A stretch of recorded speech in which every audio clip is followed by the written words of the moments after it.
When it comes to the best biosecurity and biosafety protocols to help your business thrive during these challenging times of face masks, viruses, and gloves, schools, businesses, sports arenas, hotels, and even churches are turning to America's top COVID-19 experts. Guarding is a solution that has the ability to change the way we fight COVID-19.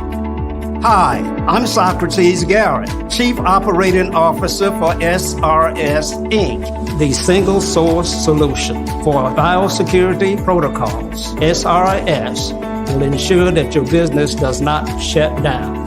What separates SRS from other companies? We understand that if you control your environment, you control the spread of COVID-19. SRS, the one source solution.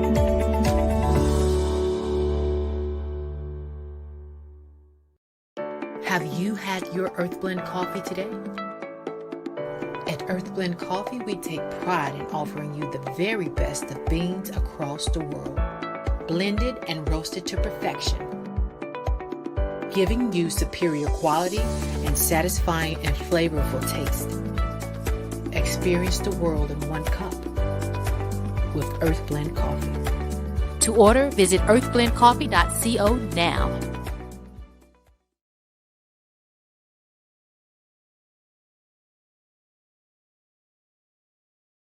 Paradigm. Let's tune in now to BMA Radio Show with your host, Socrates Garrett and Dr. J.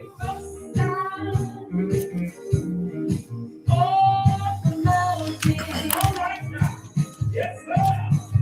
I'm doing my best to make it in.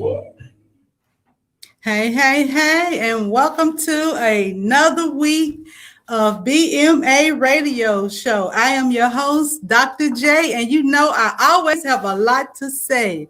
So we are happy that you are here with us this Sunday. We have a great show lined up for you. We want to definitely talk about where we are as a nation, especially after this election. We have a president that refuses to concede. We have a president that refuses to recognize the winner.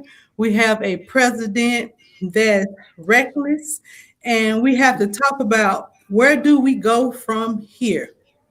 And so I am really excited about this conversation that we're going to have today. You know, we have COVID going wild. The numbers are rising again. We have schools that are shutting down because of the high number of COVID. And so I am just so excited. How you doing today? My co-host, Pastor James Paul. Hey, Doc, I'm sorry. Look, I was on the phone with a big-time Hollywood director who's looking at one of my scripts. And so I apologize for being late, but that's pretty exciting. This is a lady who directed the Clark Sisters movie. Her name is Christine Swanson. Oh, and wow. I was really excited about it. And she called me. So I apologize for being late, but I'm well. We're glad you made it. I'm well. You know, I'm representing my Delta. I had to represent last week, and I had to represent this week to show, you know, love to the Divine Nine. You know, Harry representing the AKA, so I got to represent the Deltas, and you represent. So next week I'm gonna have my purple and gold jacket. I love it. I love it. Yes, I am. Yes, I am. So I am excited to jump right into this conversation today. And so we're going to talk about what are the takeaways from the election. Yes. So tell us your takeaways from the election. I've got 4. Takeaway number 1. Our country is divided and polarized, and possibly hopelessly so. We may not ever be able to overcome the polarization that we are experiencing right now. We're literally headed in 2 different directions on 2 different tracks. And I think that it is it's unfortunate, but it's real. You can just look at the national votes that were taken on November the 3rd, and you can see, except for somewhere between 5 and 7 million votes, our country is hopelessly divided.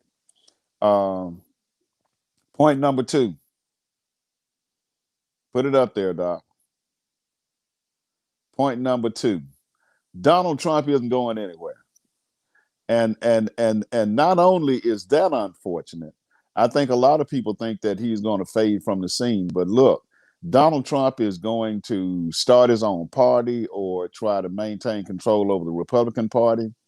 But the most important thing is he's not going anywhere because he's leading such a blatantly hypocritical stampede of people in this country. I mean, it's totally hip. This whole stop the steal thing, it's hypocrisy. It's nothing but hypocrisy at its most bold-faced, lying self. And I am not being political.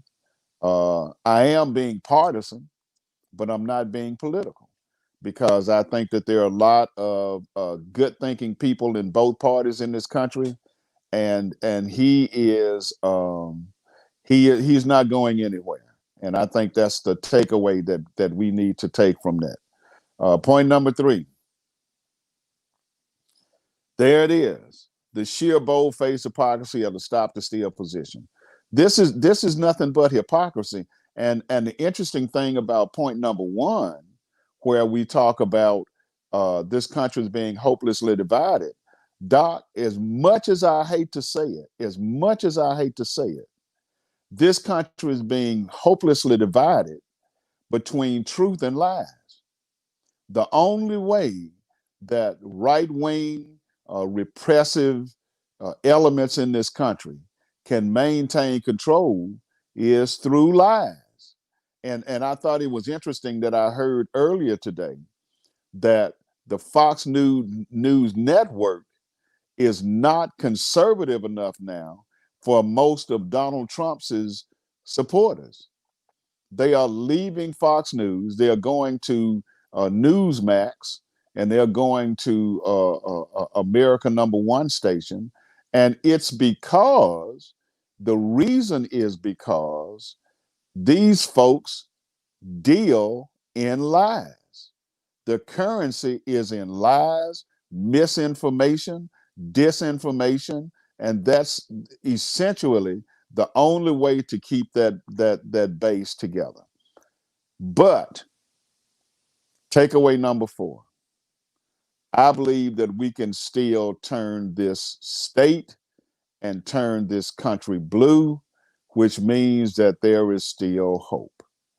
And I think that what we are seeing in Georgia right now, and I got a strong feeling, Doc. And see, let me tell you what's interesting about Georgia, which will make the Senate even. And because Kamala Harris would be vice president, she would be the president of the Senate, which means that Joe Biden would still be able to get much of his legislation through. But the thing about it is, I truly believe that Georgia is going to vote those 2 candidates in, Ossoff and Warnock. I think Georgia is going to vote them in, and I believe that the Senate is going to be as divided as this country is right now. And I saw where you had put up Stacey Abrams. That's what we've got to do. We've got to understand what Stacey Abrams has done.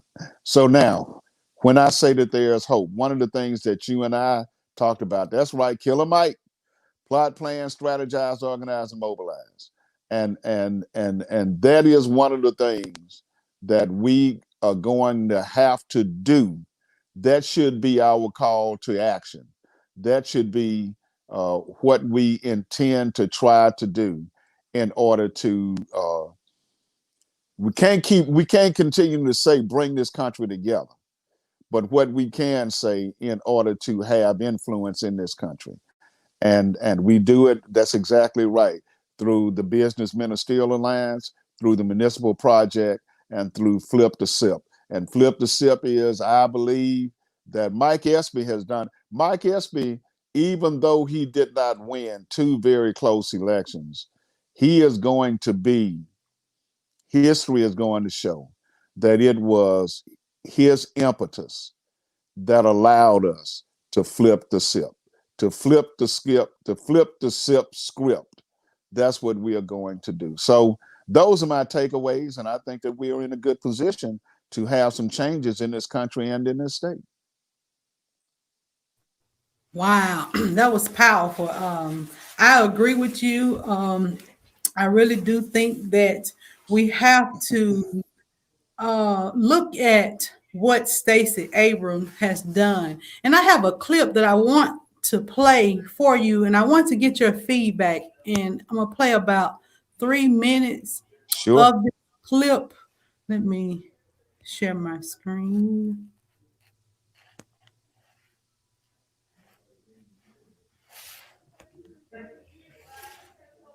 Stacey Abrams is the CEO of Fair Fight Action and currently leading and winning the fight to flip Georgia blue. Stacey Abrams, welcome back to Pod Save America.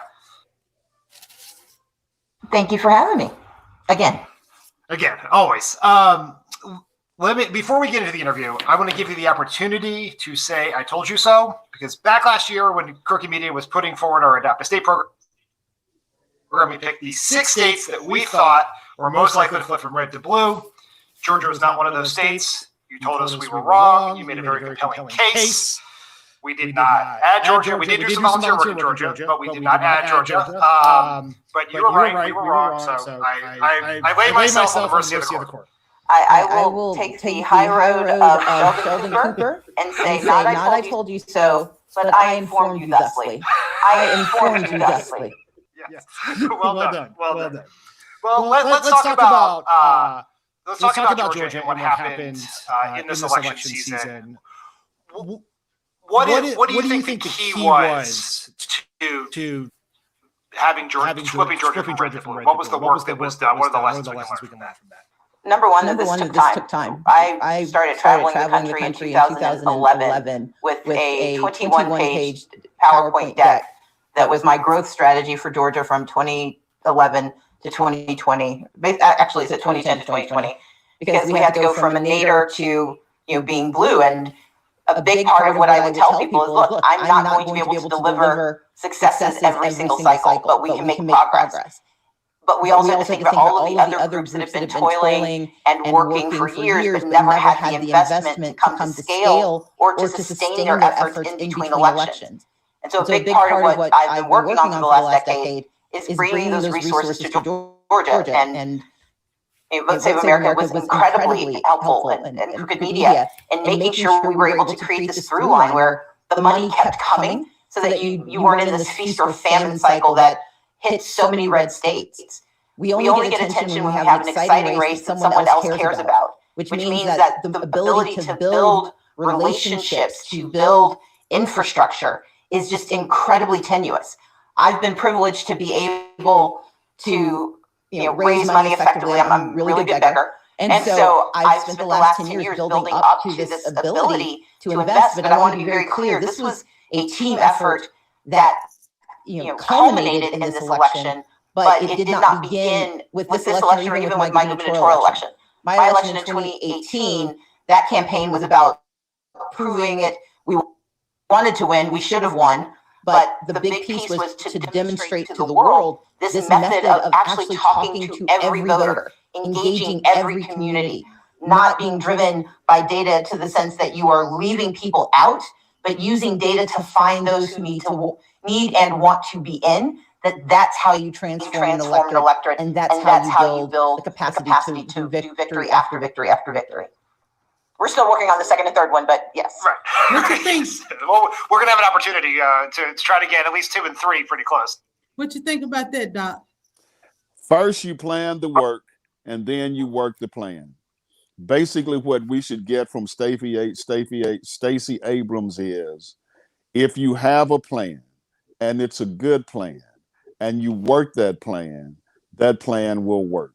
And I think we can do the same thing in Mississippi. I've been saying this for years, and it's not an I told you so, but one of the things that I've been saying for years is that there are more of them than there are more of us than there are of them.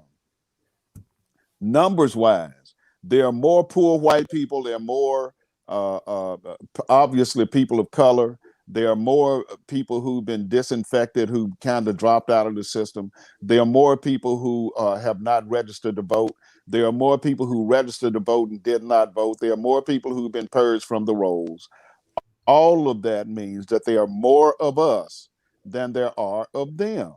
And if we, work a plan, to bring those people back into the electorate, because Doc, I'm telling you, this is another thing that I won't say I told you so, but I've been saying for years now, the most important thing that any citizen can do is vote. I'm a preacher.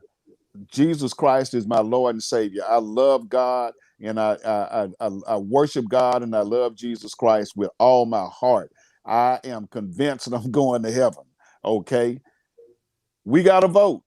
Praying is not going to get it. When we were here last week, somebody actually made a comment online to us that you can pray all you want to, but praying is not going to get it. Spirituality is not going to get it unless it is paired with some kind of practicality. And that practicality is out there getting in the highways and the hedges, and first of all, letting poor white people know that we are all in this together. One of the things that LBJ said, and give me a minute to say this because I don't know how many people have heard this before, but one of the things that LBJ said way back in the 60s was, if you can convince the poorest white man that he is better than the best black man, you can pick his pocket all day long. Right. And that's basically what happened. That's what's going on. White people have been convinced that it's okay to be white, better than it is to be poor, better than it is to be sick, better than it is to be unemployed, better than it is to be toothless with no dental insurance, better than all of that. They've been convinced, and they convinced themselves that it's better. We've got to bring them back into the fold. You're right. And that's one of the things I want to talk about tonight, because I really believe that we cannot conquer what we won't confront. Right. And as we see with the results in this election, that the nation is almost evenly divided. Joe Biden got about 5,000 more votes, but that's still too close. How do we have the conversation about race, this much needed conversation about how do we get that conversation started? And again, I want to open up the phone lines for people listening that want to call in and chime in. The number is 601-948-5950. Again, that number is 601-948-5950. We would love to have you join in on the conversation with solutions, not problems. Yes. Well, one of the things that I do one-on-one initially is I just initiate conversations about race, and I think that's one of the things white people are uncomfortable talking about race because we make them uncomfortable. And what we want to do is we want to make white people feel comfortable about race, even though and even when we disagree with them. Right. I don't. Carl, turn your radio down. Can you hear us? Hey, Carl, you're on your air. What's your question or comment? Yes, I just wanted to make a quick correction. You stated that Joe Biden got 5,000 more votes. 5 million. I'm sorry. Well, thank you. I appreciate you. Okay, thank you. That's right, 5 million. I'm up here hosting, engineering, doing several things, but hey, 5 million more votes. Well, Doc, I heard you say 5,000, and it went right over my head. Look, A 5 is a 5 is a 5. He won by votes, so that we know for sure. But I think we've got to start making white people feel more comfortable. There's a guy in Jackson, God bless his soul. His name was Alvis Hunt, Alvis. And Alvis was executive vice president of Trustmark Bank for many, many, many years. And whenever I needed someone to help fund a project, Mr. Hunt was always there. And I could go into his office and we could talk. And he taught me something about my approach as a Black man. He said, "Oh, do you know why I always support your efforts?" I go, "No, Mr. Hunt, but I'm pretty sure you're going to tell me." He said, "Because you've never tried to make me feel guilty." And I just presented the product. I presented the event, what we were doing. I presented the effort. I presented the project. And then I guess it just made good sense for him and Trustmark Bank to be involved. But the point that I'm trying to make is, I think many times we as Black folk, we got chips on our shoulders. And folks, please save your cards and letters, because I know what I just said, okay? You can take issue with it without telling me, because I already know before you contact me, I already know that you disagree with what I said. And we have a right to have a chip on our shoulder. We do have a right to have a chip on our shoulder, but we don't have a right to make people feel guilty about the chip on our shoulders. When we walk around daring somebody to knock that chip off of our shoulders, we're basically alienating them and we're pushing them away. We're supposed to be drawing folks and not driving folks. Okay. And I'm glad that you said that, because I'm friends with a lot of elected officials. I'm friends with a lot of activists that's on the ground, right on the forefront of the movement. I'm friends with a lot of people like you, my dad, that, I discuss politics with, and I see both sides of it. Right. No one is going to listen to you if your message coming through angry, right, or disrespectful. Yes. So you have to find a way to package your issues, your problems, and present it in a way that people will hear you. And I had a friend tell me that years ago, because doing this work, you do get frustrated, you do get angry, but you have to put in perspective so that people can hear you. And you can't get mad that people don't know, because they don't know. Let me tell you a quick story. My good friend Nettie Winters, who is the head of Mission Mississippi, was in Tupelo about 10 years ago leading a workshop with Black pastors and white pastors. And Nettie broke us up into groups. And Nettie said, "I want to start this exercise off by having the white pastors apologize to the Black pastors for everything that their grandparents did, their grandfathers did." And the guy was the First Baptist Church, Tupelo. He was like, "James, I am so sad and so sorry about what my granddaddy did to your granddaddy. And I'm just heartbroken as all of the racism and all of the discrimination that my granddaddy placed on your." And when he got done, Doc, this is what I said to him. I said, "Pastor, I don't give one whit about what your granddaddy did to my granddaddy. What I care about is what you do to me." That's exactly right. I don't care about that. And because, see, there are so many issues and so many problems of today that we need to confront and face. And so when we talk about race relations and talk about how to draw, white voters in, and how to connect with white people in the electorate, one of the things we've got to do is we've got to speak to their needs. One of the things that we've done with Black people who live in public housing, and Black people who live in the hood in apartment complexes, and Black people who still live in neighborhoods that are 70 years old, which in 70 years old houses. We started speaking to their needs. And when you speak to somebody's needs, then they respond. And that's what we've got to do with white people and brown people, because Hispanics are still voting largely Republican. Don't get it twisted. Largely, just because their skin is brown and our skin is brown, they don't vote the way we vote. And so we've got to start speaking to people's needs and having them to understand how important it is that their needs get met. Okay? And that's just the way I feel about it. And Doc, by the way, I registered my first voter when I was 11 years old. So I got cred. And I don't care what anybody says. I know I got cred. And folks who know me know I got cred. I love it. I love it.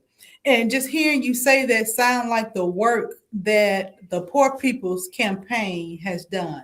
I've heard Dr. William Barber say that if you black and you ain't got no lights, and you white and you ain't got no lights, we all black in the dark. That's exactly right. That's exactly right. And so, you ain't got no lights. Yeah, exactly right. And that's what I think we should. And I also heard Councilman Stamps say this, that we should focus on the things that we agree on and work on those issues, and not, spend so much time on what we disagree on. We all want better schools for our kids. We all want access to adequate health care. We all don't want the police to shoot us down when we get pulled over, So we all want essentially the same things. Better housing. We all want better housing. You got that guy living up, and you always use Tishomingo, Mississippi, because when I was a news reporter, I used to drive the back roads of Tishomingo a lot. And I'm used to seeing the trailer with the roof almost off, and the mangy dog laying in the yard with chained to a steel stub. That man, he wants good housing too. And if you ask him, would you choose to live in this trailer with the mangy dog out front, or can I give you better housing? I guarantee you he'd say he'd want better housing. And so there are needs. There are health needs, medical needs, income needs, education needs, all of those needs. These are people who want to have their needs met. And that's what we've got to speak to. Doc, look at this, this chart. Okay. I pulled it from the Associated Press, and these are the Mississippi results.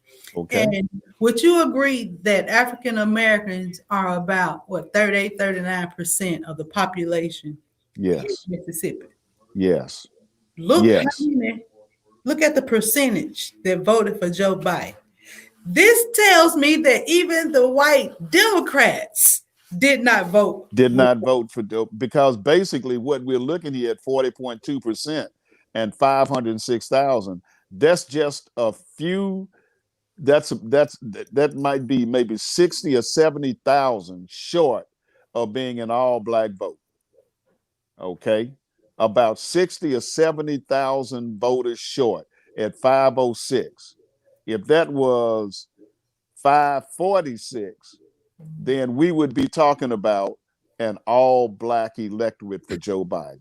And yes, that tells you that virtually every white person in Mississippi, other than about, the additional 40,000 people in Joe Biden's column, voted for Donald Trump, which is absolutely, and you know what? This really, to me, has nothing to do with race. It really has nothing to do with political party or partisanship. It has to do with, I don't understand why these people are voting for him, except they identify with him being white, and he represents the white race in Mississippi. And I know that's hard for people to swallow, but that's the only reason. This man is not doing anything. It's like our current governor, and I'm not gonna call his name because I don't like to call his name. But right now, there's a gap of 350,000 people in Mississippi who are eligible for Medicare, that our current administration's governor, lieutenant governor, and speaker of the House would not even allow people to talk about or usher in. This is unfathomable to me. The adequate education program in Mississippi has been funded one time in the past 25 years. Yeah. I'm sorry, I'm raising my voice. I apologize. I started getting excited. But I don't understand it, because, we ask this question all the time, but it's a fair question. It's an honest and earnest question. Why are people voting against their own best interests?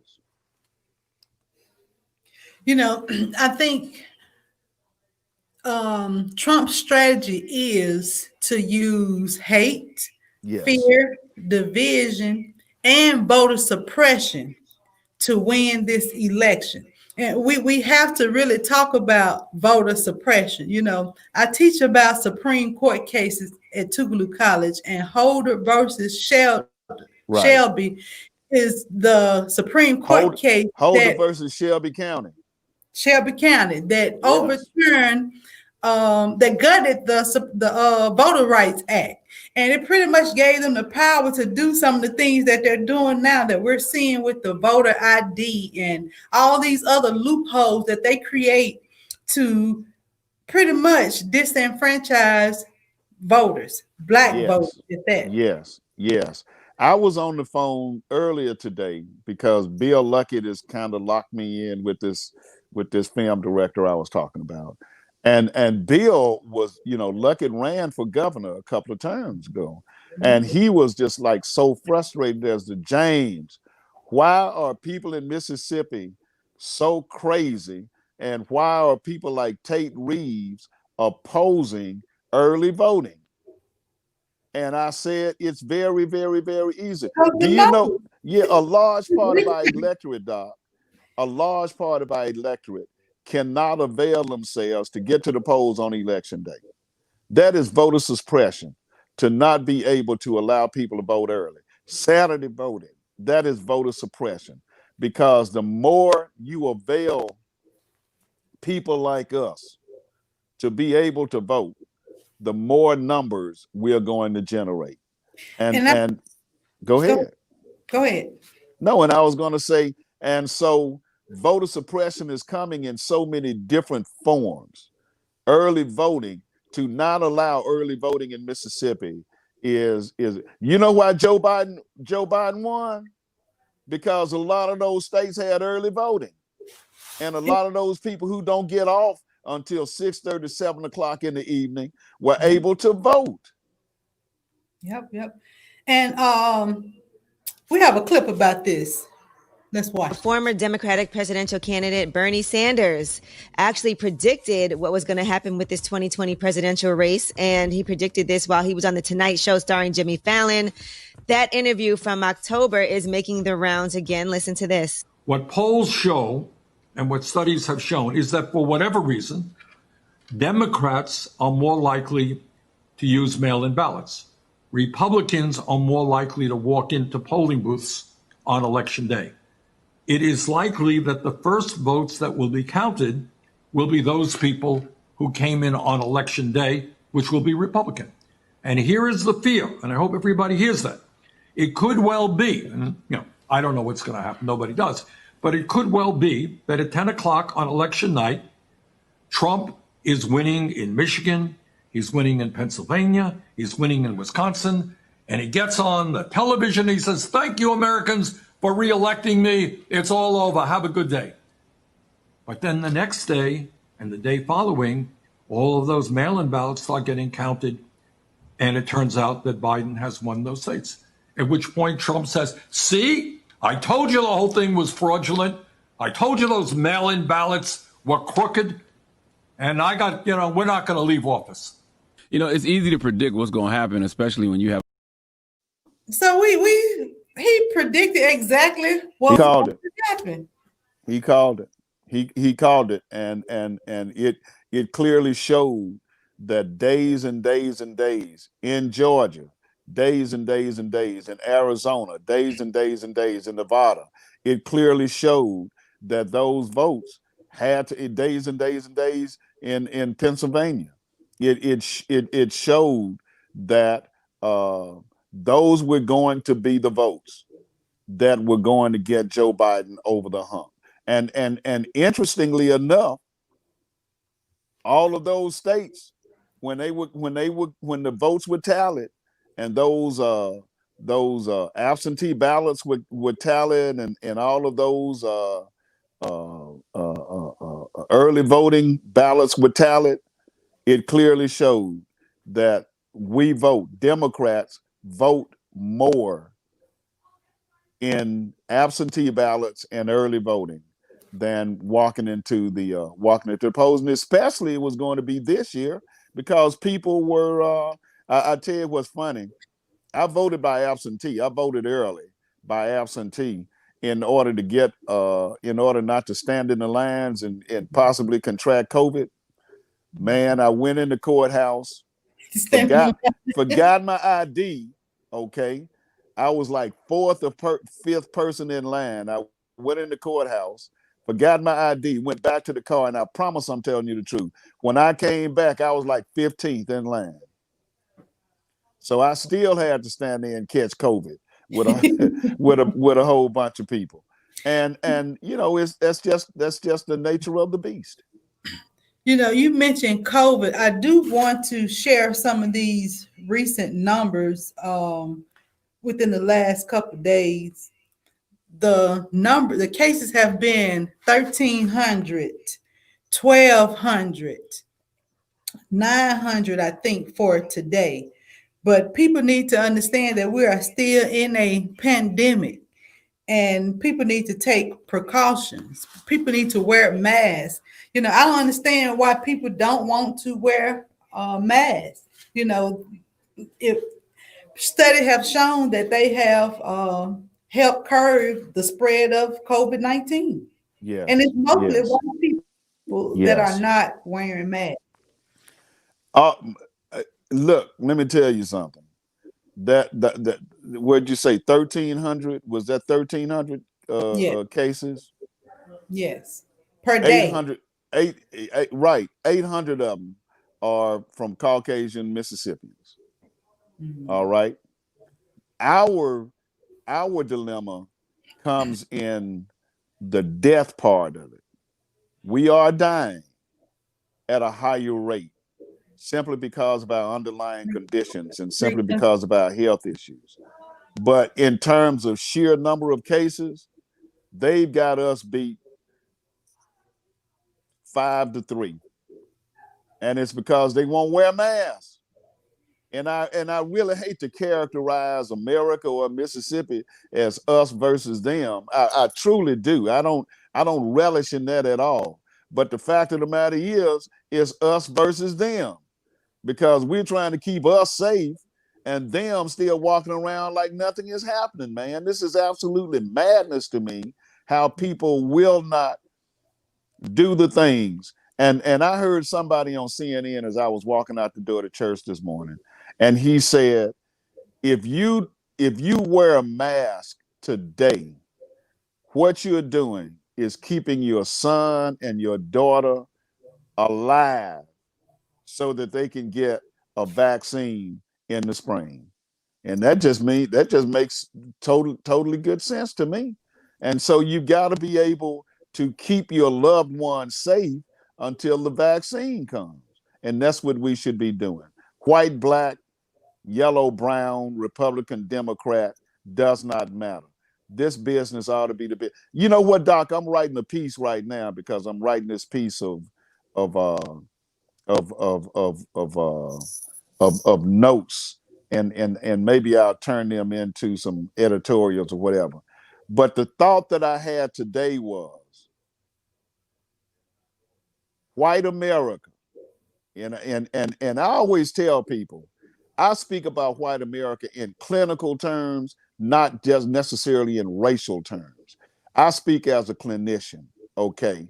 And I speak in demographics, all right? I don't speak from a position of racism, but I do speak in clinical terms. And this is what I've come to find out more recently about white America. White America is more concerned about personal liberties than they are about public safety. And this is not just regarding COVID either.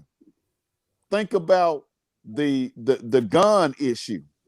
Think about that. Think about gun violence. White Americans are more concerned with the Second Amendment than they are with school shootings. Think about climate. Okay. White Americans are more concerned about shooting and hunting and killing bears than they are about environmental precautions to keep the environment safe. And so, oh my goodness, I can go on and on about that. Let me stop. Thank you. Look, I definitely understand, what you're talking about. But, I like to take this opportunity and use this show to teach people. And we've been hearing the term lame duck president, lame duck. A lot of people don't know what that means. Can you explain to them what that means? Well, it's supposed to mean somebody who is at the shortest end of his or her term and is nullified simply by the opposition and many times by his or her own party from doing anything substantive. But that's really not true. There have been between the time that Clinton left office and the time that George Bush was elected, Clinton was able to help pass legislation in his lame duckness. And lame, look, in some organizations, being a lame duck governor or mayor or whatever it is means a whole year. Once you're in your last year of your term, many times people won't let you get anything done. But Bill Clinton was able to get some things done in the last 90 days of his term. George H.W. Bush was able to get some things done in the last 90 days of his term.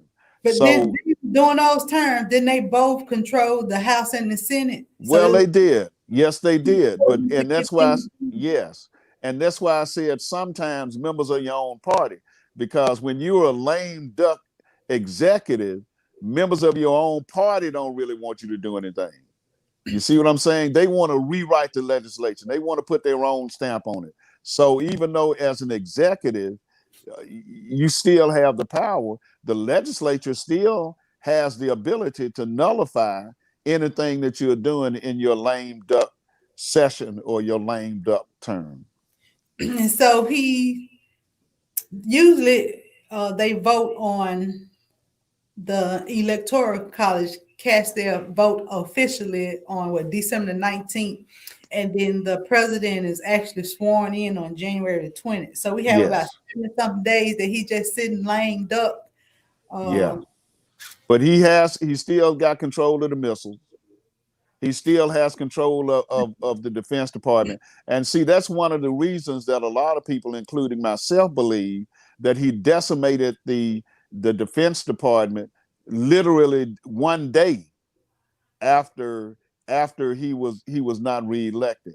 That's a lot of people that we talk about that. Why did he fire the top person of the military? The Secretary of Defense, Esper. Exactly. Why did he fire him? When I'm looking at that, I'm thinking about what dictators do when they get ready to take over a nation. What are your thoughts? That's exactly right. My thoughts are he could have done it because he wants to do some kind of preemptive strike against Iran. He might want to do some kind of preemptive strike against North Korea, or he might want to unilaterally withdraw all of the troops from Afghanistan. It could be any of those reasons. It could be all of those reasons, because until January the 20th, 2021, he is still the the commander-in-chief, and he can do all of those things. Carol said, do you think he's going to start a civil war? We're already in a civil war. Yes, we are. And if you look at the numbers of the election, we are almost evenly divided. And it's almost scary. Yeah.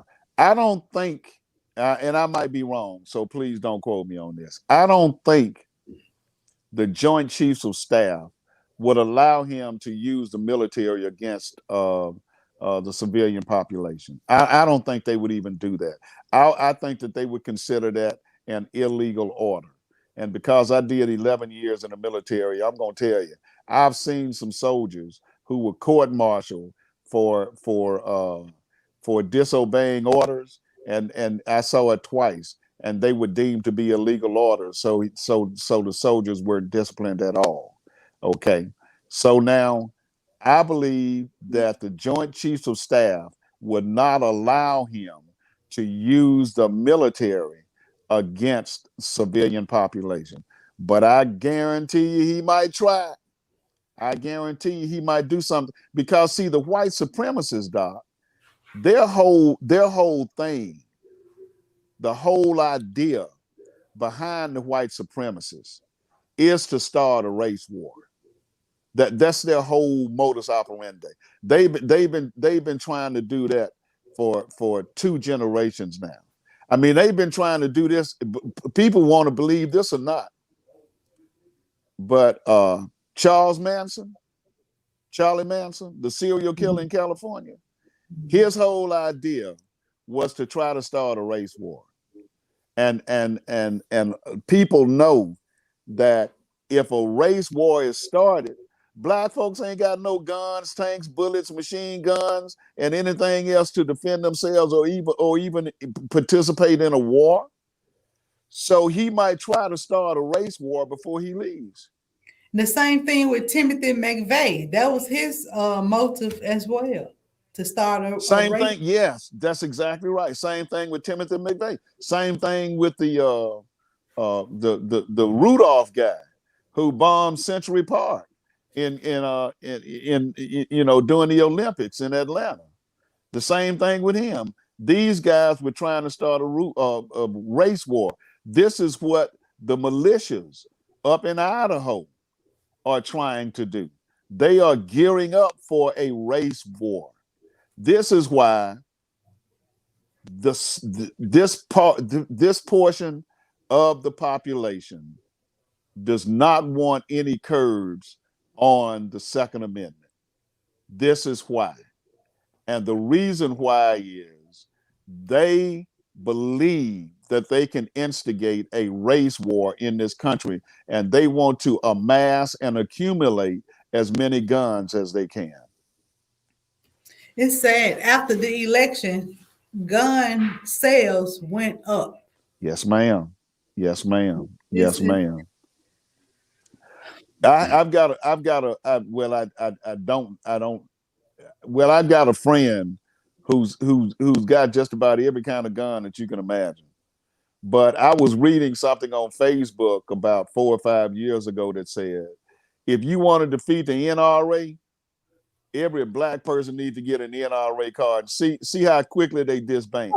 That's what Dave Chappelle was saying in one of his bits. He was saying, you know, I need every Black person to go out and get registered for a gun. And people thought he was going to register to vote, but he said for a gun. Yeah. They'll change laws around here. You want to defeat the NRA? Join the NRA. And when they see all these Black folk joining the NRA, watch and see if they don't disband and form some other kind of gun rights organization. But I believe that the whole gun rights issue is predicated on and based around the belief that there can be a race war and then they can win. Speaking of race war, check this out.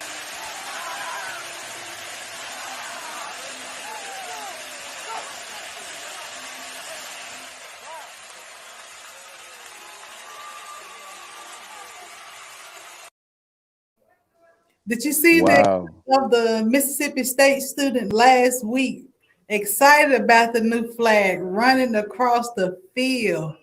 And, you know, I have to say what my friend, Representative John Faulkner, was telling me about. He was saying pretty much if Mississippi came together to pass Initiative 65, came together to vote on the flag, and came together to vote on, Initiative 47, you know, we can come together and tackle healthcare, education, and all the other issues that we can. So it's possible.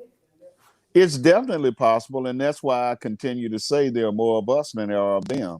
And when I say us, I don't mean just people of color or black folk. I mean poor white people. I mean a lot of disaffected and disenfranchised folk who don't participate in the electorate. There are much more of us than there are of them, and we can get it done if we can assist them to become informed and educated voters, if we keep them active in the electorate, and if we continue to engage them. It's all about voter engagement. That's what it's about. Doc, I'm loving your graphics, man. I'm gonna have to start using you as my graphics consultant. I'm telling you. Thank you. You know I'll do anything for you. Just let me know. Gotcha. We've been on this road, I don't know how long, and just exchanging ideas, and it led here, Yeah. So wow. I just love having these conversations with you and in each other's brain. Iron sharpens iron. There it is, sister. That's exactly the way it is. And of course, before you and I met, I knew your dad, and he's always been a hero of mine. And of course, I married a girl 2 doors down from the house that you grew up in. So we have some serious connections. Yes, we do. I remember going down there and playing in the neighborhood and seeing Sandra is it Sandra or Chandra? Chandra, right. Chandra, Yep. So what we need to do next, I want to do a call to action to people that's out there listening. I explained earlier that I do see both sides of it. And so I do want to try to bring people together. The church community, business community, community leaders, activists, people that's ready to roll up their sleeves and do some work here in Mississippi. Well, you and I have talked about the first thing is merging our email list. And I believe that the first call to action needs to go out through, some kind of graphic that you have so creatively developed, and then, encourage those people to get back with us. I think that the municipal project is a good springboard for that. I think that the thing that we did several weeks ago, the absentee ballot initiative, was real good from that. I can tell you that from all accounts, we did help to increase absentee ballots in about 23 counties. And so that really makes me feel good. But I think that the municipal project is a great springboard. And I think that we can merge our email list, develop a good graphic, and reach out to them and let people in folks' misses. Most of these are key contacts. I'm not talking about my email list for every single email I have, because I've got about 4,000. I mean, just start out with key contacts and let key contacts know that we want to develop a project to engage voters in the upcoming municipal elections, and start from there. And just like Stacy said, she's been doing this work for the last 10 years. She said she went around, she had a PowerPoint educating people. Yes. It takes for things to happen. And she also later in the video talked about that you have to talk to every voter. Every voter matters. It's a group of people out there that we're not touching and we're not talking to. And so I want to talk to them and I want to touch them. And so for the people that's listening, what can they do right now? Right now, they can begin to be informed and look toward the municipal elections in 2021. And they are coming up quickly. Right now, everybody who's listening to us and everybody who's watching us right now can begin to plug into, tune into, lock into municipal elections. We are electing mayors and city council members and aldermen all across this state, and that is the place to start. Let me tell you when I got out of the military in 1989, and I listened to a lot of talk radio. Let me tell you what I heard on a talk radio in Jackson, Mississippi. I heard this Republican gentleman sending out a call to action. And this is what he said. We need to elect folk to school boards. We need to elect folk to the smallest board of aldermen in the state of Mississippi, because that's where we start. We start with municipal elections. We start with school board elections. Okay. We start with election commissioners elections. We start with people on the water board. We start with every election that we can. That was in 1989 when I got out of the military. Look where we are in 2020. They started with municipal elections and school board elections. Now they own the House and the Senate and the governor's seat and the lieutenant governor's seat. And when I got out of the Army in 1989, virtually every seat in Mississippi was a Democratic seat. Virtually every seat was held by a Democrat in 1989. Now we are almost like dinosaurs. We're almost extinct. Yeah, I believe, if you look at the work that they did in Georgia and look at the work that Doug Jones did in Alabama, it's possible. We can flip the script, but it involves us pulling up our sleeves, doing the work, educating people, talking to people. And so we want people who want to be engaged with this work to contact us. Join BMA. Stacey said it also takes money. She talked to people from other states so that they could pour into Georgia, because states like Georgia and Mississippi are often looked over by the Democratic Party, and so we need them to pour resources into our state so that we can do this groundwork that is needed. I don't know how much money Stacey Abrams raised over a 10-year period of time, but I can tell you this. She put almost $2 million in the state of Mississippi through Protect the Vote. Okay, that's her organization, Protect the Vote. And she put almost $2 million. She had a full-time staff person in Mississippi for months and months and months before the elections. And so she's right. And that's one of the things that I've been encouraging my cohorts to do, because every time I encourage my cohorts to get involved with something like the absentee ballot project, the first question is, where are we going to get the money from? And my answer always is us, through ourselves. We've got to develop a grassroots fundraising organization so that we can have the kind of funds to do messaging. We can have the kind of funds to set up training. And that's another one of the things that we've got to do, Doctor, that I think that we cannot forget. We've got to do training. We've got to do grassroots training. We're doing a lot of exhortation. Huh? I said, I'm on top of the education piece. That's one of the pieces that I'm really tuned into, because people don't know. They don't know how the government works. They don't really know who to vote for. And so educating them. I also want to say this before I forget. I have the picture of the people that voted against the flag, and that's going to be my mission, to make sure that we get them out, along with Cindy Hangum Hyde Smith. I'm going to spend the next 6 years roasting her tail.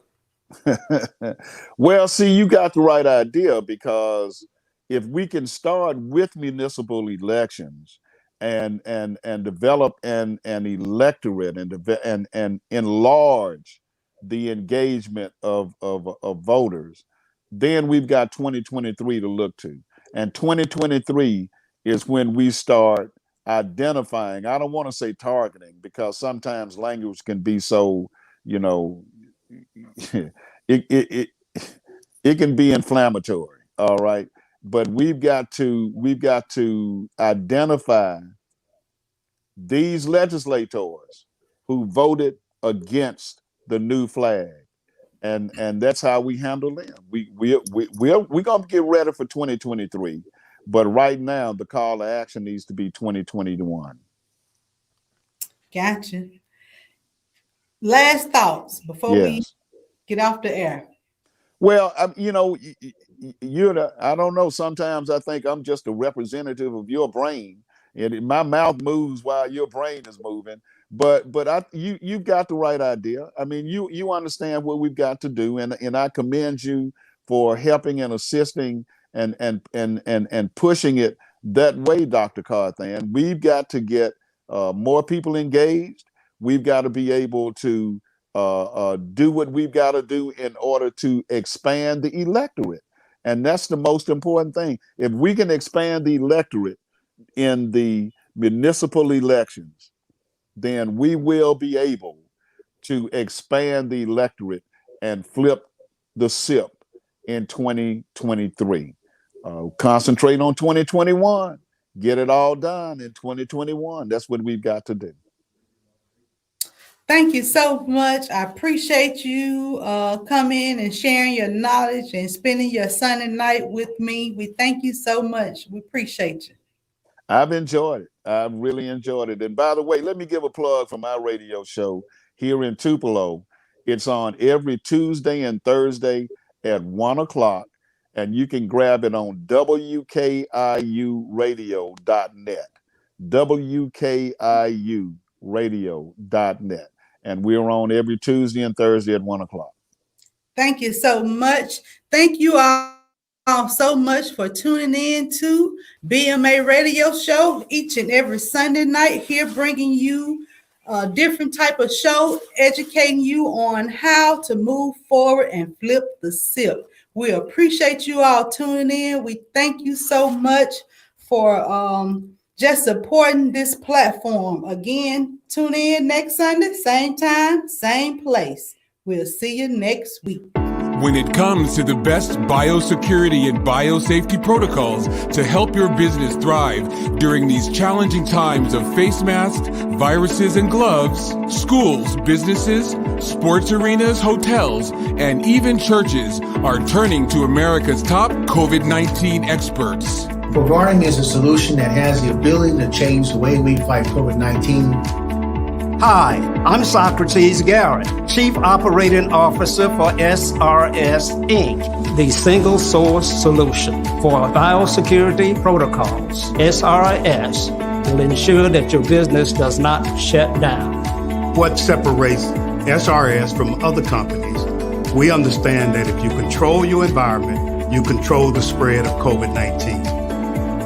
SRS, the one source solution. Have you had your Earth Blend coffee today?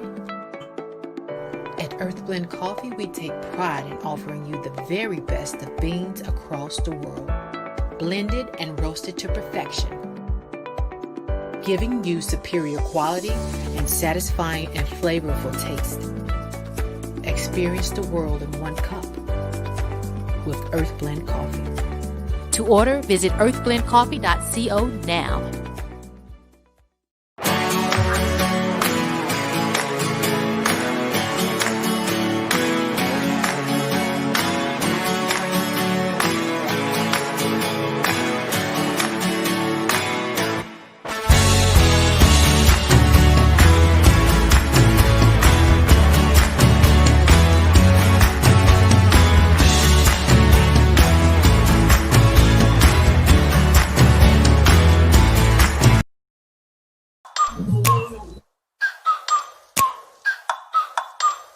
Like, ride with me if you ride with me, you can slide with me if you feel like 550 on the 5 sticky, come get high with me, that's a deal, right?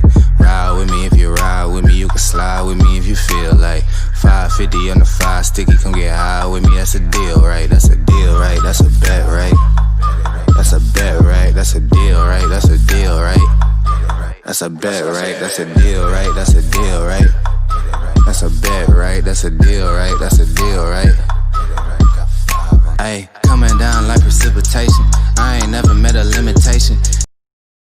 Welcome to We Believe TV. We are inspired by bold and spirited believers ready to adopt an innovative approach for speaking the word so that others' faith might grow from hearing the word, which gives rise to hope, Watch your church worship service live, our collection of faith-based programming, as well as original content, right here on We Believe TV. How and when you want, anytime and anywhere you want.